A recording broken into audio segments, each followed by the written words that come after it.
na makapalagpas sila ni Daddy Mensong, 30 anyos, residente sa Dato Udin, Sinwat, Maguindanao. Tang Agak, 43 anyos, residente sa Purokview, Barangay Tambler. Minyang Kamad, 37 anyos, residente sa Purokview, Barangay Tambler. Montaser Ngilay, 40 anyos, Mayumar Ngilay, 38 anyos, ug si Felix Avis. Sikop ang unom sa gipahigayon drug by bus operation sa Police Station 5 ning Domingo sa may Purok Lansong, Barangay Tambler, Nindakbayan. Ay yung isang nahuli natin, yung si Insong na daddy, yun ang isa sa right hand ng talaga ng alias Dindin.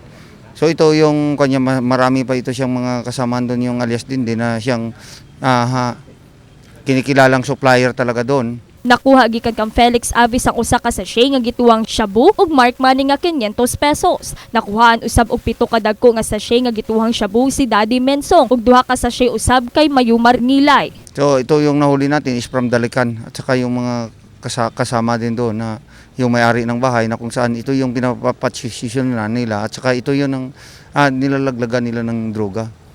Although napakarami talaga yung nakuha natin doon. Gipanghimakak ni Daddy Mensong na iya ang nakumpiskang droga. Kanino ba yun? Sa'yo ba yun? O kanino? Kila din man yun. Iniwan lang sa'yo? Opo, yung bag. Yung bag na may shabu? Yung bag na may pera. Saka yung shabu? Kanya, wala. Yung shabu hindi sa kami ko nahuli. Nakatakda ang pasakahan ug kasong pagsupak ilawom sa Comprehensive Dangerous Drugs Act of 2002 ang mga sospek. Shilane Joy Kanda, Brigada News.